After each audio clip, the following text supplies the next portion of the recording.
Summer's a gift. The gift of days that last a little longer. A brighter state of mind. So gift yourself a new Kia at the Kia Summer Sticker Sales Event. With specially tagged vehicles including the Sorrento, Sportage, Carnival, as well as the Niro Hybrid. All backed by a 10-year, 100,000-mile limited powertrain warranty.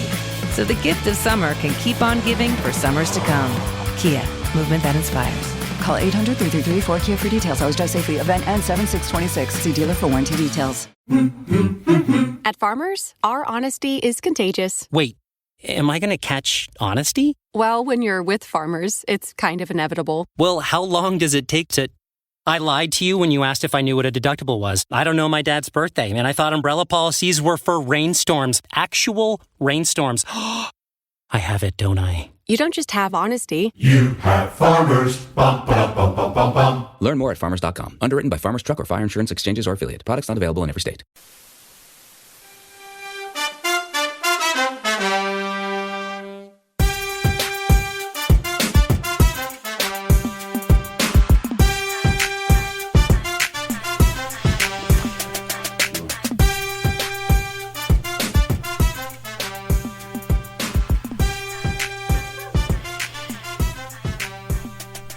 Welcome to 3 with Z with me, Rob Kosovich.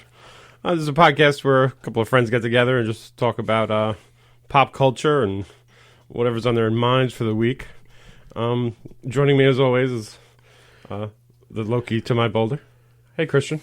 How are you? Good afternoon, Rob. How you doing? I'm doing all right, man. I'm feeling a lot better. I was sick as a dog last week, shaking and sweating. You didn't have to lie. They don't know. We're not live, so they don't know we missed last week. I'm just telling you, I've been sick.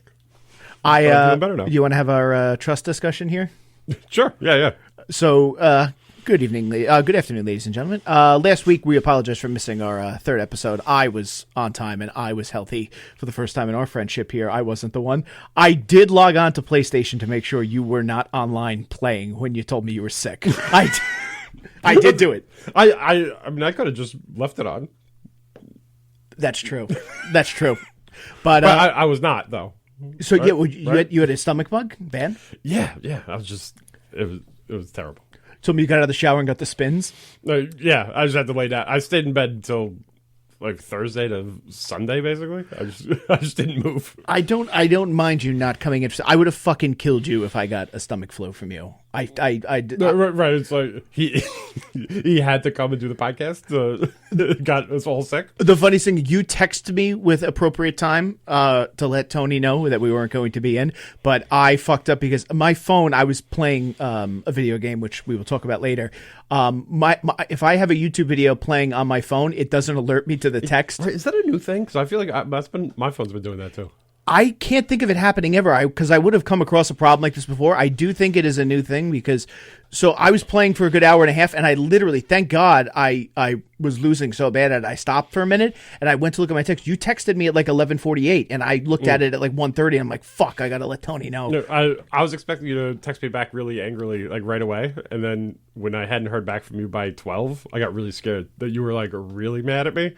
Oh, the strong silent type? Yeah, I'm so mad I'm not even going to yell at you. Now I know how to get you. I had really terrible dreams, like fever dreams about Christian's not going to talk to me anymore. You have sick days for a reason, Mom. It's okay. They're all in your bank for a reason. So for our topics tonight, I'm going to talk about the Supreme Court's AI non-decision, I guess. Their decline to see the AI copyright case. And then Christian is talking about Elden Ring, the game that I hate so much. You've yeah, been stuck on. Yeah. And the third topic is going to be a movie quiz. It's another game that we're playing. Rob threw a game at me already, so I'm going to try and get him with one. I prepped for it pretty. I did a lot of intense prep for it, and it's a lot easier than I hope it's more difficult than I think it is. I'm just very good with movie trivia. So you're just so good at movie trivia? I am very good at movie. I buried you last week or 2 weeks ago. I made you look like a fool with that topic. You did. Yep. But looking at it now, so I'm going to be reading a summary, a quick slightly deceiving summary of a movie, and Rob has to guess the film that it was in. So it'll just spark some long form movie discussion here. Sounds good. Yeah, I do want to give a shout out to somebody who's listened to every episode so far, and asked me a bizarre question. Okay. Okay. All right. I got a listener feedback. I'm not sure I'm ready for that. First of all, the feedback is nuts. We have 6 active listeners in Germany.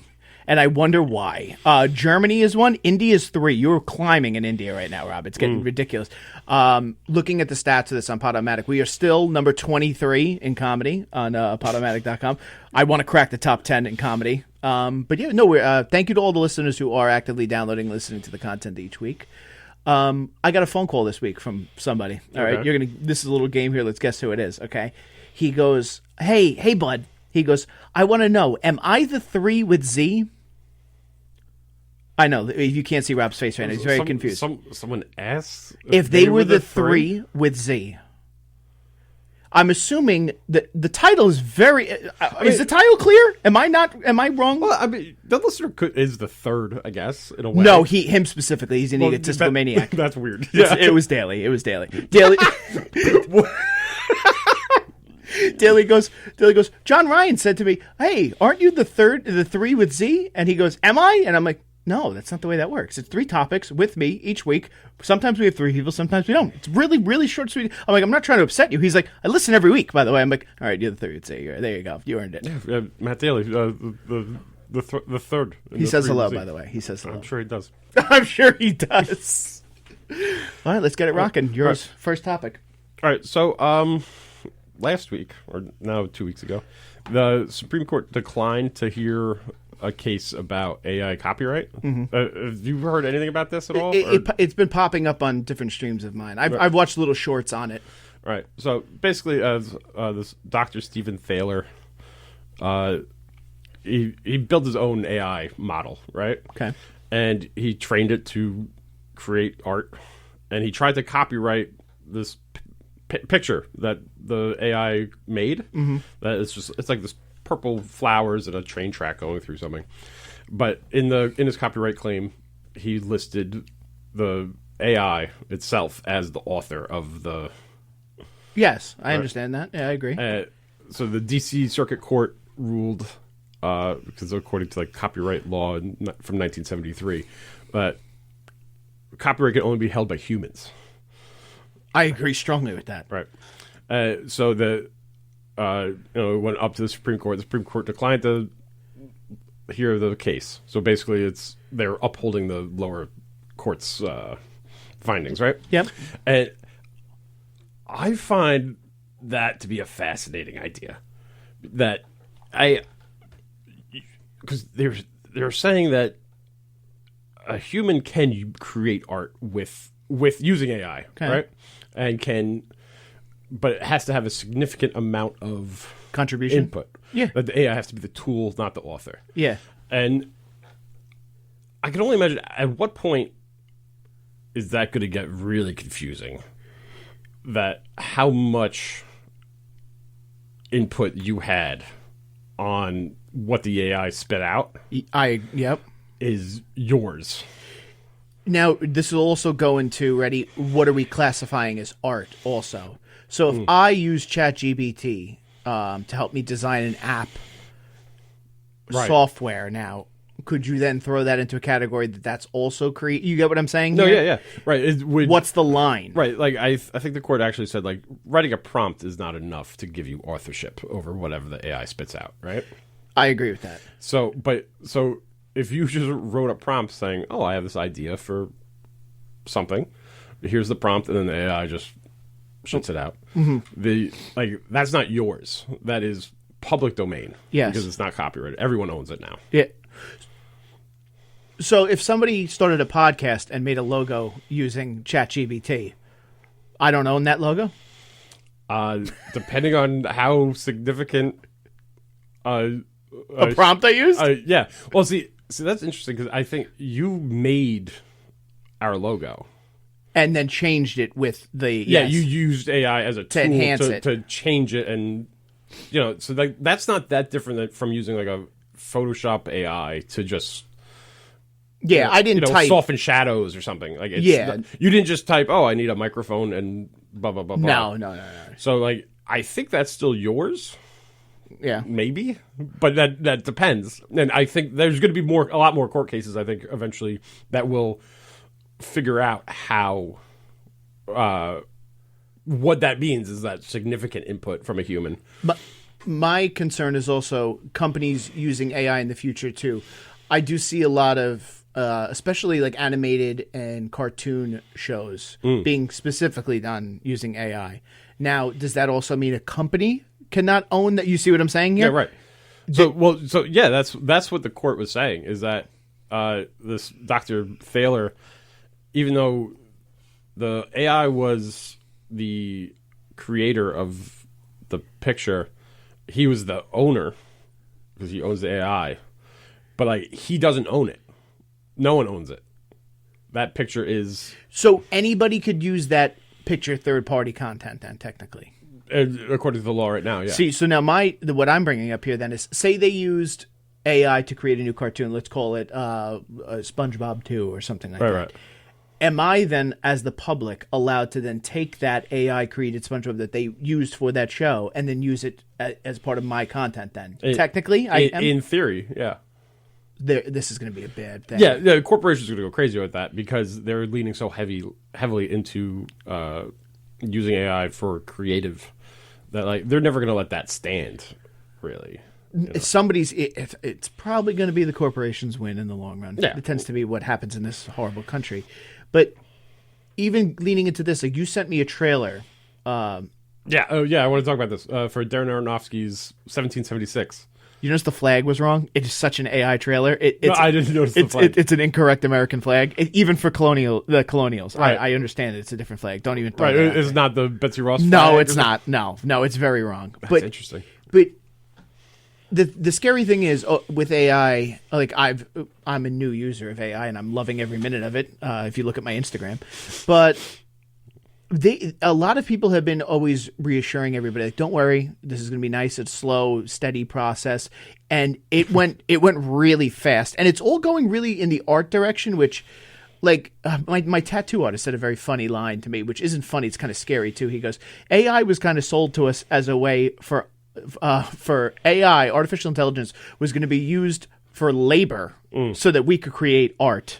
But the scary thing is now it's being used to make art so we could just keep making more working. Yeah. You right. I think I saw something online. It was about I wanted the robots to like do my laundry so I could write poetry and paint. Yeah. And now the AI is painting and doing poetry, and I have to do my fucking laundry and the dishes. That's the opposite of what I was promised. Like my fiance did our entire.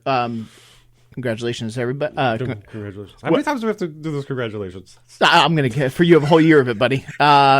We had to do a wedding website. I also had to apologize to a friend. One of my friends made a website for his wedding 4 years ago, and we were all at a bar, and I was a little inebriated, and he was like really excited about it and told me about it, and I ripped him a new asshole about it, and I tend to be a dick about it. That he was a geek and a nerd, and he's creating a website for his wedding, and he's making t-shirts and everything like that. First thing the wedding planner said, she's like, "Oh, we're gonna get you on board to set up that website," and I'm like, "Oh, I gotta text Cammie and apologize." Yeah. But are you using Squarespace? No, so it's through the this is scarier. It's through the company that is booking the whole wedding. They give you're just giving them full control. Full control of my life. Yeah. No. Yep. We spelt her last name wrong on the It's AI. I know. It was the AI that did it. And it was weird because when we spoke to the wedding planner, that's ridiculous. When we spoke to the wedding planner this week on the phone, that was like one in my notes here. I was like, "Hey, could we fix her maiden name on there?" And she goes, "Well, it's not gonna be her last name like anymore." And I'm like, "That was a real person said that to me." They're like, "Oh, well, don't worry." I was gonna say that as a joke. Yeah, she said that. She wasn't making a joke either. So I was just like, "Yeah, I want that fucking done." Yeah, fix that. Like, but great salesman tactic right off the rip. She had it in her back pocket. She's like, "Well, it's not going to be her last name for long." It happens all the time. She has it ready to go. Where do you see? Speaking of going back to the Darren Aronofsky AI movie, the trailer that came out.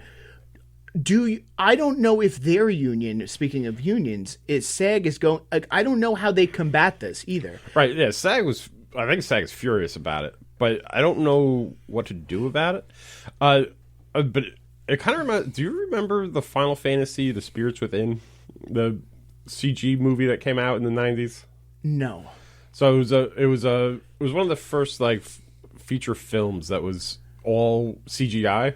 So it was like CGI actors and right. Yeah. And there was a lot of talk about Square Enix, the company that owns Final Fantasy. They owned the female lead in the movie. Okay. And they were talking about making her a digital actress. She was going to be a recurring person in films. Okay. And so, like, she was going to play different roles, right? And, like, the reason it really sticks out in my head is they got her a FHM spread. So she was in, like, one of those, like, magazines, like, in a bikini, like that you would have actresses in the 90s. Oh, I wonder why you know that. Yeah. But, like, and then that movie did so poorly that they never did it again. But, like, that idea has been around a long time that we're going to replace the actors. There's, I don't know if you remember the movie Simone with Al Pacino, where he has, like, an AI actress that everyone's like, oh, who's Simone? She's a big hot new thing. And she's like, she's not real. She doesn't exist. It's a great concept. Is it a shit movie? It's not great. I mean, it's ahead of its time. yeah. Well, because that conversation was already like starting to happen. Like when Erika Ishii, she played Atsu in the in Ghosts. Yeah, like she just won an award for her performance in that game, and like that is very much her, right? She did the motion capture. Yeah. Noticeably her when you see her face, it's her voice and everything. So like that's a performance. But at what point is the actor like separated from the performance? You know what I mean? It's also I think they put more into that because I know we've talked about this before. They were stealing likenesses for video games in particular, and Elliot Page, very prime example in Last of Us.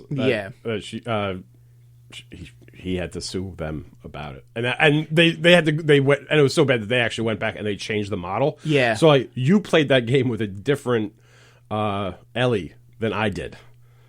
Oh, really? Yeah, because I downloaded that on the network after the change. Yeah, after they basically did a recall and took it back and they changed the model. Because when I played it, Ellie is just Juno. She looks just like her, dead on, and it was so close that the court was like, you can't do that. Wow. And they had to change it because they never like asked her for her permission. Because getting back into video games later in life, I've noticed that they have been putting more into the characters into the games. You know, who's the actor who does Kratos? The new one, the new Kratos, yeah. Not in the show that they're making. Not in the show. That's the original Kratos voice. He has a really cool name too. But he won for both of them. I think the remake of the game, and then he won for Ragnarok.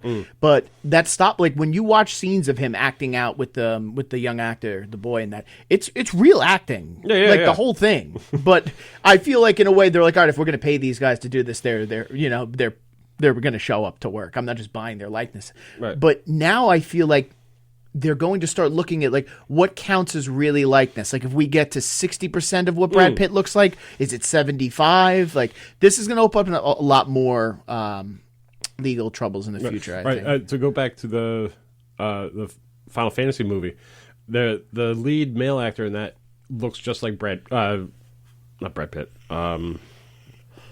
Batman. What's his name? New Batman? No, old Batman. Michael Keaton. Bale. He looks like Ben Affleck, but he's not played. It is not played by Ben Affleck. But like, is he Asian though? No, all the Final Fantasy characters are a little Asian, right? Yeah, but I don't know. It was a movie. An Asian Ben Affleck.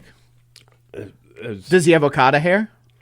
No, he's got regular Ben Affleck. Ben Affleck, the town. Yeah, okay. Yeah, it was not a very Final Fantasy movie. I think it was one of the reasons it didn't do well.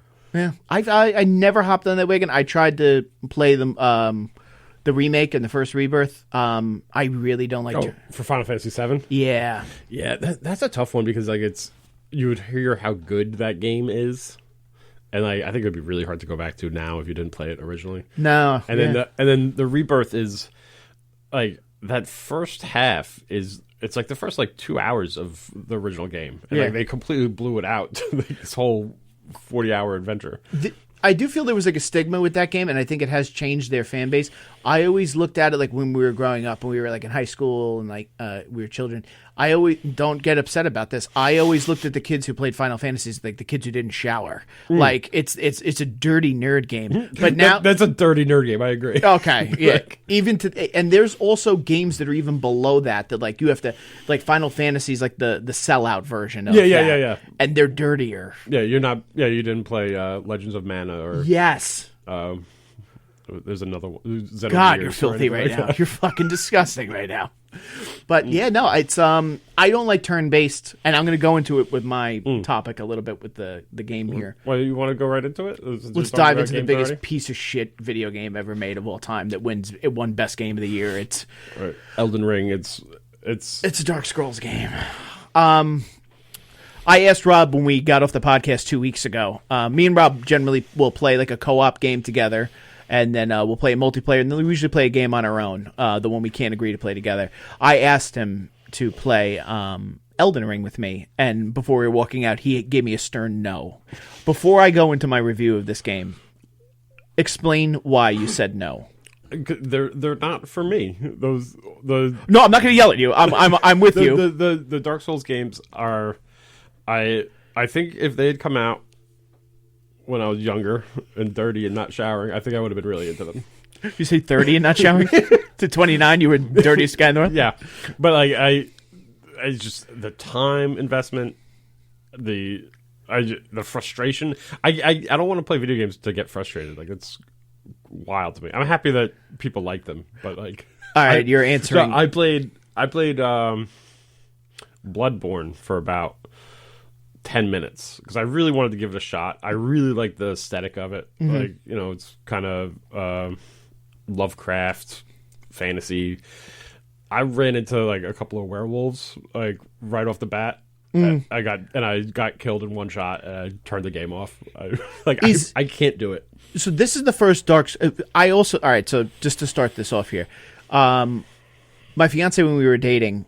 One Christmas, she got me the PS5. She got me the Switch the first year we were dating, and then the second year PS5. She's an amazing human being. I made the mistake of I haven't played video games at this point in like 10, 15 years. Elden Ring was one of my first purchases, and I went into... I think it was the new hotness, I think, when you got it. So yeah. Everyone was playing it, yeah. And I wasn't warned about it, how hard it is. But I think that's the appeal to it because it's like a bougie thing. Like I compare it to like reading the book Infinite Jest. Like nobody enjoys reading that book, but they tell everybody they enjoy reading that book. It's like, oh, it's the best novel of all time. It's amazing. It's a masterpiece, and it is. Like I like building a character. I like putting the time in. I will say some things that I are going to get people upset here. The action on the controllers is like just going from playing Ghost to that, two sword-based games there. It's very choppy to switch weapons. It's almost a little faster than almost like a turn-based thing. This is why I was going this way. When you choose an action to do with your weapon, your shield, your spell you cast, there's no like dodging after. Like if you made the wrong choice, you made the wrong choice. It's very close to being a turn-based game. It's not as fluid as people say it is. So like when you watch a walkthrough, like I'm playing this game with a walkthrough, so it's like I'm doing an audiobook. All right, all right, yeah. And I'm still like, it's unbearable. Right. Someone tells you what to do, and then. But like the challenge is doing it. It's the execution. Yes. I've been fighting the Crucible Knight, and I beat him when I first played the game, and then I stopped. And I looked up the success rate. Only 22% of players finished the game from start to finish. A lot of people quit on Murgot, the first boss, and that Crucible Knight is stuck in an Everjail. And some people just never beat it. They just didn't continue 100%ing the game there. And I get it, but it's the closest experience I've had to drug use since, because you're excited to go home and play it. You think about it the whole time you're on your way home to play it. You sit down, you get you all lined up, ready to go, and your first loss, the death, when you die in this game, which you die over and over and over and over again, it's part of like the appeal. Like, oh, you die so much. You you die, the screen loads again for like 30 seconds, which really like you have a lot to think about in your life in that 30 Right, you get seconds. to really stew in your failure. And then you go right back into it. Now, the only comparison I've ever had that to is I'll be like, all right, I'm going to try and beat the Crucible Knight for 20 minutes tonight. That is it. At 22 minutes, when the loading screen hits again and you've died for the 15th time, you're like, all right, one more. If people have never done drugs, that's exactly the choice you make when you do drugs until 5. And then next thing you know, it's 7 o'clock in the morning and you're still fighting the Crucible Knight. Right, you're now miserable, but you can't stop. And the other thing I'll say about this game, too, I don't get the same... Like, I've played games with difficult bosses also, too, and I like the reward, the feeling you get when you beat a boss in one of the other games. Even though I've worked harder at beating any Elden... Like, I watch videos and just how to fight certain bosses. I've beaten 3 of them, and you don't get that feeling after you beat it. You feel like you cheated a little bit. Like, it's not the same reward. Right. I've heard so many people talk about that. Is that's why they find the Souls games rewarding, is because like when you finally accomplish it, like how good that feels. And I think that's why I don't like the games, because I don't get it. I feel the same way as you do. I don't get it. Every time I've beaten one of these bosses, I feel like they made a mistake and I won by their mistake, even though it's a computer, it's a game. But it's I won't go back and play. I really won't do this to myself ever again. I've decided I'm going to beat this game. I will, and let's see how many episodes it takes me to beat it. But I will never go in and do this to myself ever again. I won't do it. I refuse. Elden Ring 2, though? Elden Ring 2, the DLC is out already, I know, so that means I have a whole nother world to open up after.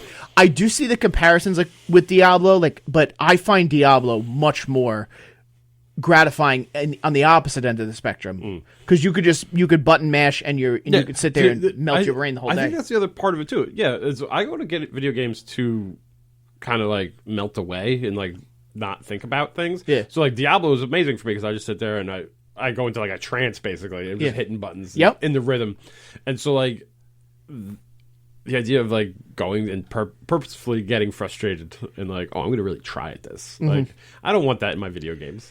Excuse me. I've also felt.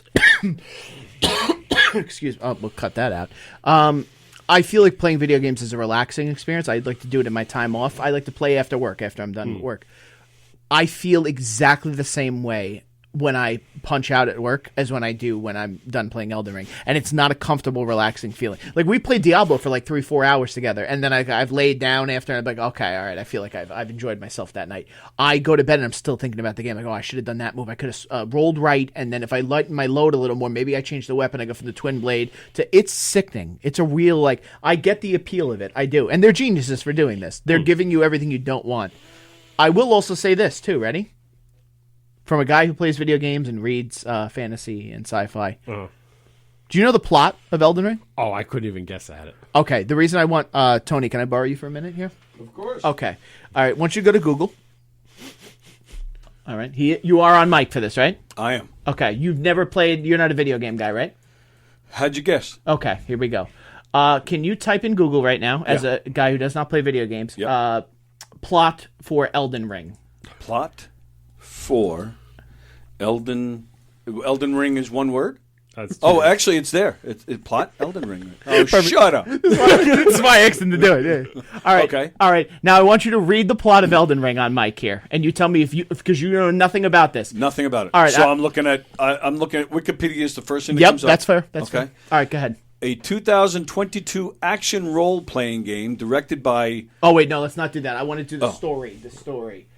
Okay. Because it's... synopsis. Okay. Yep, there we go. Elden Ring takes place in the lands between, a fictional landmass ruled over by several demigods. It was previously ruled over by the immortal Queen Marika. Yeah, that's fair. That's fair. Who acted as keeper of the Elden Ring, a powerful force that manifested as the physical concept of order. Sure. When Marika eventually shattered the Elden Ring and disappeared, her demigod children began warring over pieces of the ring in an event called the Shattering. Each demigod possesses a shard of the ring called a Great Rune, which corrupts them with power. In the game, the player character can't even finish it. It's so upsetting. is a tarnished one of a group of exiles from the lands between who are summoned back after the shattering. As one of the tarnished, the player must traverse the realm to repair the Elden Ring and become the Elden Lord. That was excellent, by the way. Now, as a human being, do you have any idea what that means? This could have been Spanish or French or Russian, and I probably would have understood it better. Martin also wrote it, right? George Martin wrote it. Yeah. He I don't know if did he write the whole thing or did he just I think he gave them... He was definitely involved. It says story by Martin, so I'm assuming that means he gave them 5 or 6 pages and they ruined it. The Shattering. And the Shattering. The Ring and the Elden Lord. Sure. Yeah, I did look up... That's a lot more coherent than some of the Souls games I've tried to read. Leave it to Wikipedia. Oh, thank you, Tony, by the way. Tony Walker, ladies and gentlemen. I've watched videos online. That was the most concise description of the game I've heard. But like if you watch it on YouTube, there's hour-long videos just on the lore. I did hear on there too that it's Martin wanted to write what he thought a Tolkien story would be, and this is what we get. Right? That general description was very Tolkien. It's about order and rings. Yeah, a broken world. Yeah. The Tarnished is a pretty good name for. Oh, now I got you. That's it. You're gonna download it when you get home. This is the sick thing about the Souls games, and like Bloodborne, the aesthetic, the world building and stuff. I'm really into. I just don't like. You just want to make a character for 10 days. Yeah, and then I really want to play Elden Ring on easy mode, which is like against the whole point of the games. Is there an easy mode? No, because you have to deal with it. Yeah, it's kind of the whole point. But like, I would love to play one of those games and just like explore the worlds because like the level design and stuff like that is all really cool. The boss designs are awesome, but like there's all this art in the game that I want to look at and enjoy, but. You don't want to get hit in the head. Yeah, but I roll once and someone hits me with a sword, and then I have to spend an hour looking at loading screens. The other thing they do, the ruins you gather, like the currency throughout the game. If you die, a tree spawns where you died. You load onto the thing, and part of the game is getting back to your rune tree to recover all your runes. So now you're going into a shooting gallery without a vest on there. You have to run, gather your runes back, and try not to die. It's all part of it. I've lost more money playing fictional money playing Elden Ring than I have ever in life. Elden Ring's like the other Souls games where you can like stash that currency at the campfires or something. No, right? They don't let you stash in this game. There's no unless I'm playing this wrong and I've looked for it. Like you don't go to like a bonfire or something. And, you do go to you go to. But that doesn't stash it. No. God. They're digging you worse. Yeah, buddy. The game seems miserable, man. Yeah. So, today's sponsor of the game, Elden Ring, ladies and gentlemen. The other thing I did want to discuss here, because something came up, I didn't want to make it a full topic because it goes into AI as well, and it goes into video games here. Have you seen anything about the future of Xbox? Yeah. So the news that I just saw most recently was about, they kind of come to an agreement about letting each other have exclusive games. Mm-hmm. And PlayStation has now gone back on that. So they're not going to let Xbox have or Windows have their games going forward. Is that going to make Microsoft keep Call of Duty just to Xbox now? No, they're going to release Halo on PlayStation. Wow. They're just they don't care or they don't whatever it is. So like that's what it was. PlayStation's they have the Wolverine game coming out. Yeah. Made by the same company that did Spider-Man. Yep. And so they said Wolverine will not be released on PC or Xbox. You have to have a PlayStation. When you say PC, then are you counting Steam as that as well as the platform? Oh, okay. Right. So so part of Xbox's last big push to try to like fight back against PlayStation's like dominance was if you buy it on Xbox, you get it on the computer. Oh, so you're basically just buying it from Microsoft, and then you could play it on any Microsoft platform. Oh, that's very cool, actually. It was very cool, and like it really helped open up cross-platform play. So it's part of the reason why we could play Rocket League, like no matter what system you're on. Like it really kind of opened up the ecosystem a little bit, and then it was kind of a cool idea. I could buy it on my Xbox, but then I could play it on my PC, whatever. And PlayStation, I think they must have been seeing that like eating into their market share or something, and they're just like, no, you have to buy a PlayStation, which is like I don't know. I think it's bad for gamers just because like you want to be able to play the best games you can play. But Nintendo's been doing that all along. If you want to play a Mario game, you have to buy a Nintendo. Like, yeah, I agree with that. And I don't too. think not many people complain about that because I think they've just been doing it for so long. I remember I asked you, like, my other friend right now, he's finding himself in a lot of idle time, and he said he was going to buy, he goes, what should I buy, an Xbox or a PlayStation? I told him, I've played PlayStation. You walked me into that one, and I'm happy you recommended that one. Yeah. Have you ever owned an Xbox? Oh, yeah, absolutely. So I was an Xbox guy. I mean, I had all the systems, basically. But then... If you saw the little smile, he just didn't look up to the right. There aren't a lot of systems that I haven't had. But when I had bought an Xbox 360 before PS3. Okay. And my Xbox 360 died 3 different times. Okay. But the last time was on Christmas Eve.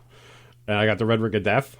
And I swore I would never buy another Microsoft product. So that's when I bought bought my PS3, I bought my PS4, and now I have a PS5. Don't laugh at me. What's the Red Ring of Death? So it was a thing where, the power button for an Xbox was like a little circle with the Xbox logo on it. And it had a ring around it that would light up. Where it'd be like if there was no disc and like one thing would blink or something. Okay. But when the whole ring went red. Oh, I'm a retard. It's literally exactly what you just described. Because there was a manufacturer defect where if it got too hot, which would happen if you played for too long, some of the soldering on one of the chips would melt, and it would just brick the system. It wouldn't run anymore.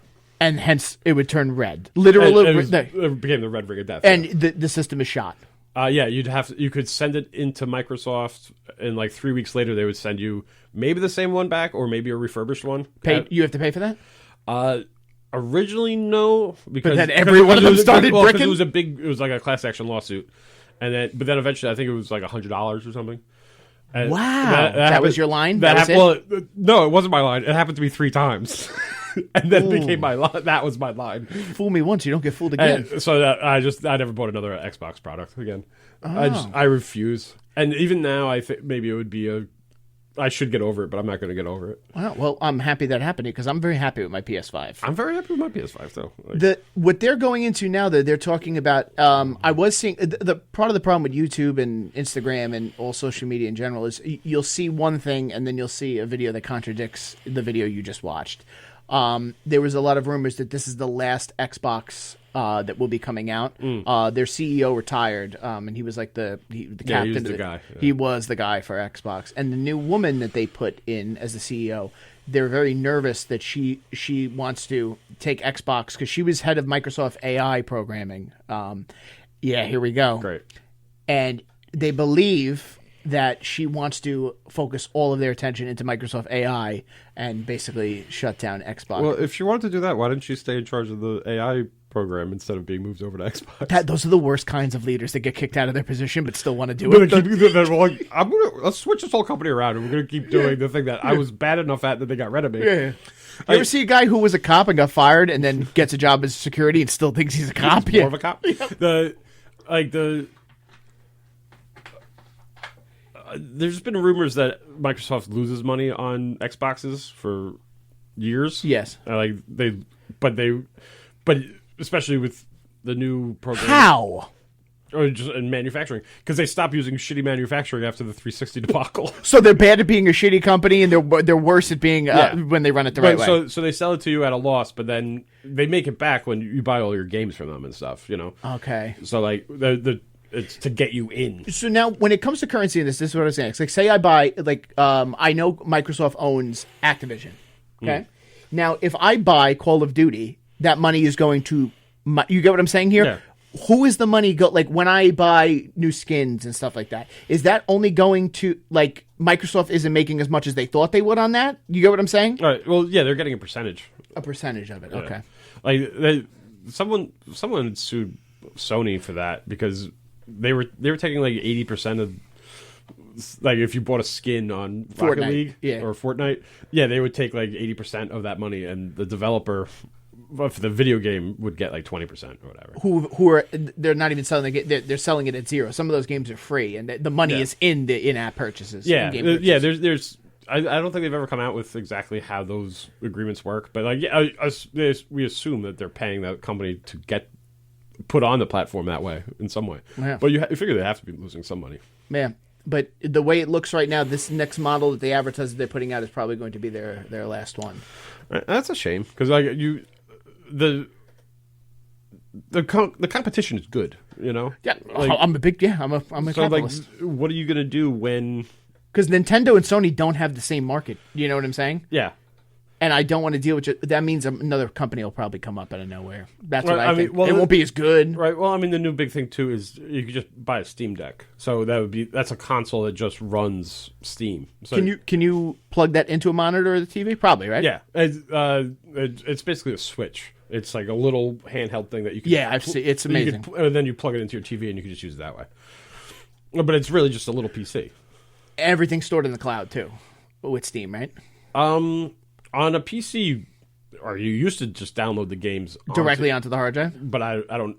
It doesn't run on another different server. It runs on your computer. My friend who's in software sales right now, he was saying his theory, and it makes a lot of sense. Is he thinks consoles entirely are going to disappear, and it's going to be that there's like a PlayStation, and they already do this already. There's an app. Google tried to do this. Google did the Studio, whatever it was. My brother-in-law gave me that, and I thought it was the coolest thing in the world until I plugged it into the television and realized why he gave it to me. I think that he thinks they're going to be icons, that you're going to be able to click and everything's going to be up in the cloud. You're going to be streaming every game. I could see that happening if the Wi-Fi is good enough. Like it'll work for some people. That's a lot to stream, though. It is, yeah. I've tried to stream using the PlayStation Network, and it is choppy depending on the game as well. They're not all the way there yet, but not all the way there could be 5 years, 10 years. Like I'm shocked. I'm going to be shocked to see like what really happens in the next 10 years with technology. Well, that's tough to know too because games keep getting bigger and bigger and more complicated. So like if games just stayed where they are now. Like, yeah, I think it would take like 3 years to figure it out. Yeah. But because they keep growing too, like the problem keeps getting bigger and more complicated. Yeah. I'm happy we just bored the shit out of anybody who doesn't play video games right now. Every girl who just listened right now, they're loving the show right now. Episode 3, I want to get Rob here. Now we're going to go to topic 3. We are going to go to my movie summary quiz, okay? So I'm going to give you... Are you ready? So it's not an IMDb summary. It's a... No. That would be fucking ridiculous. That'd be so easy. Some of these... I'm going to give you some softballs. I'm not going to bury you here. I'm not going to... okay, I'm not doing Citizen Kane, okay? Relax, okay? Take a big breath, okay? I'm going to be giving you the plot of a movie, summarized briefly, with a little notes, a little bit of deceit in it, and you're going to rattle off the title of the movie. Okay. All right? Good? He just lowered his head, ladies and gentlemen. He's in the zone. All right, ready? The first movie here, this is a nice, easy one for you, okay? No, that's not an easy one for you. All right, ready? Children risk life and limb to harness the fury of wild beasts in hopes of attaining fame or at least some kind of shiny pin. Pokemon? The movie? Pokemon the movie. Okay. Oh, wow, this might be right up your alley. All right, now I'm going to do the first one here. Ready? All right, Rob is 1. An intergalactic terrorist seeks revenge by hitchhiking a ride with a religious fanatic and a smuggler. I can read it again if you like. Yeah. An intergalactic terrorist? An intergalactic terrorist seeks revenge by hitchhiking a ride with a religious fanatic and a smuggler. A religious fanatic and a smuggler? It's one of your favorite movies of all time. It's not Hitchhiker's Guide to the Galaxy. Right. And it's not Fifth Element. No. There's no that could work for Fifth Element, though. It's not. It's almost there, but not really. You're in the right genre. Is this Star Wars? This is Star Wars. Yep. This is Star Wars, ladies and gentlemen. I wish we could do an applause break. Like you could. Everyone he gets right, we could hear a clap. All right. With number 3. You calling Luke an intergalactic terrorist? I didn't write this, but he is a terrorist, technically. He's not intergalactic, though. He doesn't go between galaxies. It's all Star Wars all happens in one galaxy. In a galaxy far, far... Wow! In the extended universe, there's a whole thing about what's outside the galaxy. Okay, They get invaded at one point. It's in the books. He's getting cocky now. I got to hit him with something he doesn't get here. All right, number 3. He's 2 for 2 right now. A boy whose only friend is an eccentric neighbor must shun his mother's affection or he will cease to exist. Back to the Future. Back to the Future. God damn it. I didn't think he'd get that one. Also in that plot could be the guy's mother tries to kiss him. You just get applause? Thank you, Tony. Oh, here we go. It's a real production now. Shun his mother's affection is a good way of not fucking your mom. That's that movie had such a. It's very like, how do I say this the right way? That's a kid's movie, and she's all over him the whole movie. Don't kiss me. Kiss my pervert father who was peeking at you trying to change your clothes. It's a weird setup. Oh my God, Crispin Glover is he watches his mom. Yeah, he's a peeping Tom. Who wrote fucking Back to the Future? Is that Zemeckis? I think so. Yeah. Fucking weirdo. It's a great movie. I watched a clip online the other night. I was laughing hysterically. This is another great podcast. I should give them credit for it. I'll give them credit in another episode. They went into detail. They looked for mistakes in famous movie scenes. Mm-hmm. When Marty goes to the mall in the beginning of the movie to see Dr. Brown's DeLorean, okay? Do you remember Dr. Brown pulls the DeLorean out of the back of a truck, okay? How did he get in the truck? How did he get he would have had to pull the car, the DeLorean into the truck, latch himself in, and then wait for the appropriate time, knowing that Marty was going to pull up to then back it out to the. I laugh so hard. They do a lot of Steven Seagal movies too, by the way, which is just all mistakes that you can encounter. All right, number 4. Here we go. A curious space crew can't help themselves when they encounter an all-you-can-eat egg buffet. Alien. Did you put up this website? Is that what this is? No, space eggs. Did I appreciate that you keep going with space movies for me. You can tell who wrote this. What is this? This is sideshow.com, by the way. Their survey. Their quiz. All right? I'm going to get you with one. I have to. An intrepid father and his son go looking for religious dinnerware and run into Hitler along the way. Right, it's Indiana Jones and... You can just stop talking. I'm trying to remember which one was Sean Connery in it. It's the third one. Yeah, you're wrong if you don't get what it is. Last Crusade? Fuck, he got it again. He's on fire right now. Please get more. We're at 6. It's not I thought you were going to lose on that. I thought you were going to be in the toilet on a lot of these, dude. I'm really upset. I did bad on these. I thought you were going to give me a true romance one, and I was going to be like, I don't know what the fuck you're talking about. Yeah.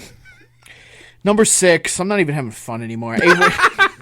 A ragtag team of misfits take a very long walk to destroy a piece of jewelry. Do you even don't even say it. Don't even say it. Number 7. All right, here we go. A naked time traveler with an endless supply of... Tony, you just want to ask him something for the rest of the episode here? An orphan torn between... God damn it, it's a lot easier than I thought it was. An orphan torn between his home and heritage realizes he must condemn an entire race. Condemn an entire race? I was going to say Harry Potter, but... An orphan torn between his home and heritage realizes he must condemn an entire race. His home and heritage? An orphan torn between his home and heritage realizes he must condemn an entire race. Superman? Fuck! I was trying to Alex Trebek you by reading the question enough to make you angry at me. God damn it. We're doing this so you miss. I'll stay here till 5:30. I'm sorry. Reptiles young and old work together to shut down a tropical resort. Jurassic Park? Yeah, whatever, dude. A whip-wielding vigilante. Catwoman. Are you serious? What? You know what I think he did, Tony? This is what I think he did. I'm really impressed because I didn't even read the rest of it. What I think happened was I'm not going to text him anymore if I'm going to do a challenge like this because I think what he did was he practiced. And this, I'm not saying I didn't. I've been practicing my whole life. I didn't. No. The thing was, I told him ahead of time what I was doing. I said I was doing a plot summary quiz for movies. And I think what you did was you knew I was going to come bring in the heat. I didn't put in the work I should have. I Googled top 10 movie quizzes with elusive plot summaries. And if you go to Google, it's the #1 quiz. So you practiced this last night. I did not. I'm very impressed by what you just did. A whip-wielding vigilante. Oh, who else could it be? Indiana Jones. Yeah, but we already did Indiana Jones. That doesn't mean they wouldn't do it. And he's not really a vigilante. Can I at least read the end of it? Please. With a death wish, confronts 2 feuding orphans while wearing costumes. There's Batman. Yeah. Ladies and gentlemen, I just want to say thank you for coming today. I mean, I didn't have as much fun as everybody else did, apparently. Rob is leaving with a big smile. I'm feeling pretty good about myself. Yep. Oh, can I say one thing before we leave here? We're doing our wrap-up here. We did a category on the old show 10 years ago. Books that are actually... the movies that are better than the books they were based on. Ooh. So from you, when you had the discussion with Tim about the book Fight Club, I finally read the book Fight Club. Oh, yeah? I just wanted to give a little bit of a summary on this. It's fucking weird, isn't it? It's a lot darker when you don't have like the visual image of the movie being created, because you're reading the ramblings of a crazy guy. I do agree with you. The movie is absolutely better. I think even the stuff they didn't include in the movie that's from the book was like a good choice to not include, because they cut up Marla's mother in it and render her fat as well. And it gets a lot, and Tyler Durden is a lot less cool when you don't have like really good looking. Well, when it's not Brad Pitt being cool, yeah. Because I don't picture Tyler Durden like that when I'm reading the book. I don't picture him as the Brad Pitt character, which is cool. No, it's a different character. Yeah, but and the narrator's a lot different when like Ed Norton grounds that guy a lot and makes him seem like it's a reveal at the end when it's like, oh no, he's crazy. Yeah, right. It was like, no, he's fucking nuts, beyond nuts. Yeah, I also like in the book also, the one thing I like better in the book that they did wrong, I feel, in the movie, the ending of the movie Fight Club, he shoots himself in the back of the head, killing Tyler Durden. He survives. They don't really make it clear how that happened. In the book, he just has a failed attempt at suicide where he was going to kill himself, then killing himself and Tyler Durden. The movie made it seem like him shooting himself, only blowing his back molars out and still being able to have a conversation, is what killed I feel that was better in the book, because he wakes up in the hospital at the end of the book. Yeah. And you just realize he failed at killing himself. Right. Yeah, I think in the movie it's more of a metaphor of like he can kill Tyler. He doesn't need Tyler anymore, you know. That was him realizing the gun is in my hand. And he has the guts to do it. I mean, when I go, it's a weird message, but yeah. Have you ever read any other of Chuck Palahniuk's books? Yeah, Survivor. Survivor's really good. Choke is good. I really like Choke.